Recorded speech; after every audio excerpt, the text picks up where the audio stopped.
ሰላም ክቡራት ተኸታተልቲ ስሕበት ሚድያ ከመይ ትኾኑ ሓደ ኣገዳስን እዋናውን ዛዕባ ሒዝናልኩም ቀሪብና ኣለና ንቻናልና ሓድሽቲ ዝኾንኩም ተኸታተልትና ንትሕዝቶና ላይክ ሼር ንቻናልና ድማ ሳብስክራይብ ንክትገብሩ በመዕዳም ናብ ቀንዲ ርእሰ ጉዳይና ክንሓልፍ ማእኸላይ ኮሚቴ ህወሓት ኣብ ከተማ ኣክሱም ኣኼባ ተቐሚጦሎም ፕረዚደንት ታደሰ ወረደ ዝፀውዕዎ ኣኼባ ድማ ከም ዘይተዓወተ እናተገለጸ ይርከብ ኣብ መንጎ ፕረዚደንት ታደሰ ወረደን ህወሓትን ዝተፈጠረ ወጥሪ እናተጋደደ ዝኸይድ ዘሎ ይመስል ፕረዚደንት ታደሰ ኣብቲ ኮሚቴ መኸተ ተባሂሉ ዝተጣየሸ ብሄራዊ ኮሚቴ ካብ ዘይሳተፉ ነዊሕ ከም ዝገበሩ ሓበሬታታት የመልክቱ ኣለዉ እቲ ኮሚቴ ብኣቦ መንበር ህወሓት ዶክተር ደብረጽዮን ገብረ ሚካኤል ዝምራሕ ኮይኑ ነቲ ኣብ ትግራይ ኣጋጢሙ ዘሎ ሓደጋ ህልውና ንምምካት ዝግበር ቃልሲ ንኽመርሕ ዝተጣየሸ ከም ዝኾነ እዩ ዝንገረሉ ፕረዚደንት ታደሰ ወረደ ናይቲ ኮሚቴ ምክትል እንትኾኑ ብፍላይ ምስ ምዝዛም ስልጣኖም ተኣሳሲሩ ኩናት ክጅምር የብሉን ዝብል ቅዋሞምን ካብቲ ኮሚቴ ንባዕሎም እናግለሉ ምምጾም ፍልፍላት የመልክቱ ጀነራል ታደሰ በይኖም ናብ ኣዲስ ኣበባ ብምራሕ ስልጣኖም ብመንግስቲ ፌደራል ምስተናውሐሎም በቲ ኮሚቴ ከም ዝተገምገሙን እቲ ስልጣን ንምንታይ ተቐቢልካዮ ዝብል ወቀሳ ከም ዝቐርበሎም እዮም እቶም ናይ ቀረባ ፍልፍላት ዝሕብሩ ዘለዉ ፕረዚደንት ታደሰ በዚ ሕጉስ ከም ዘይኮኑን ዝተውሃቦም ስልጣን ዝኾነ ኣካል ከም ዘይምንጥሎምን ከም ዝተዛረቡ ድማ ተፈሊጦሎ ነቲ ብሄራዊ ኮሚቴ መኸተ ቅድሚ ሓደ ዓመት ንኣይተ ጌታቸው ረዳ ካብ ስልጣን ኣልዩ ባዕሉ ብሕፁይነት ኣቕሪቡ ንፕረዚደንትነት ዘብቅዖም ህወሓት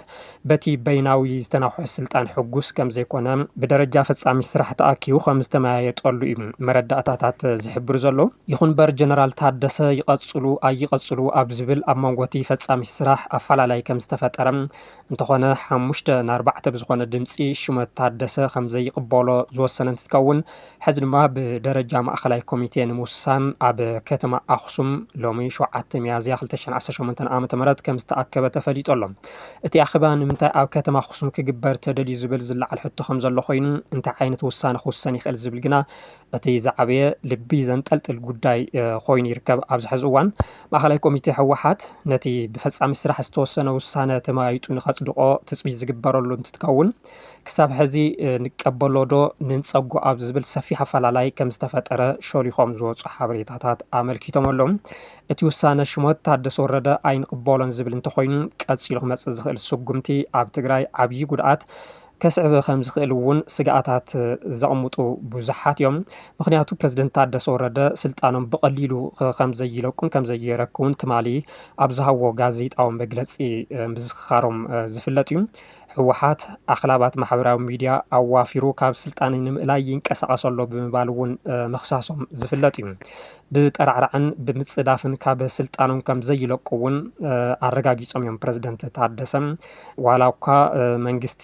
ንምልዋጥ ዝግበሩ ዘለዉ ብደረጃ ወረዳታትን ዞባታትን ኣብያተ ምኽሪ ከም ዘሎ እንተተቐበሉ ወይ ድማ ከም ዘሎ እንተገለፁ ብሓይሊ መንግስቲ ናይ ምግልባጥ ንዝግበር ምንቅስቃስ ግን ከም ዘይቕበልዎ እዮም ገሊፆም ፕረዚደንት ታደሰ ብመንግስቲ ፌደራል ስልጣን ስለ ዝተወሃበኒ ህወሓት ከውርደኒ ኣይኽእልን ዝብል ቅዋም ከም ዘለዎም ንቅዋሞም ዝድግፉ ድማ ኣባላት ኮሚቴ ንቅዋሞም ዝድግፉ ድማ ኣባላት ካቢኔ ከም ዘለዎ እዮም መረዳእታታት እናወፁ ዝርከቡ ቅድሚ ሕዚ እውን ብተመሳሳሊ ፕረዚደንት ጌታቸው ረዳ መንግስቲ ፌደራል ስለ ዝሾመኒ ህወሓት ከውርደኒ ኣይኽእልን እናበሉ እናገለፁ ምንባሮም ዝዝከር ይኹን እምበር 2 ዓመት ጻኒሒቶም ምስ ዛዘሙ ብሓይሊ ተኣልዮም ናብ ኣዲስ ኣበባ ምኻዶም ዝፍለጥ እዩ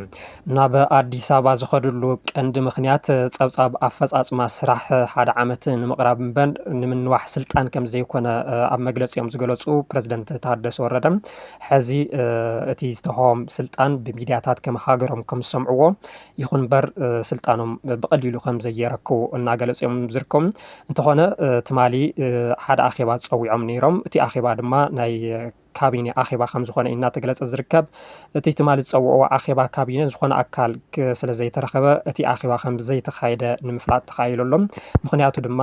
መብዛሕትኦም ኣባላት ካቢኔ ኣብቲ ናይ ማእኸላይ ኮሚቴ ህወሓት ኣኼባ ንምስታፍ ናብ ከተማ ኣክሱም ብምኻዶም ብምኻዶም ከም ዝኾነ እናተገለጸ ይርከብ።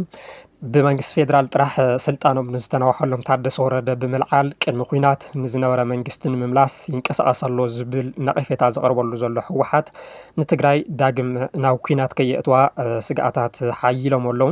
ህወሓት ግዝኣትን ተመዛበልትን ትግራይ ብሓይሊ እንተዘይኮይኑ ብውዕሊ ፕሪቶርያ ዝምለሰሉ ዕድል ኣብቂዕዩ ዝብል እምነት ዝሓዘ እንትትከውን ብጀነራል ታደሰ ወረደ ድማ ትግራይ ሕዚ ኩናት ንምክያድ ዘኽእል ቁመና የብላን ሕቶታትና ክሳብ መወዳእታ ብሰላማዊ ቃልሲ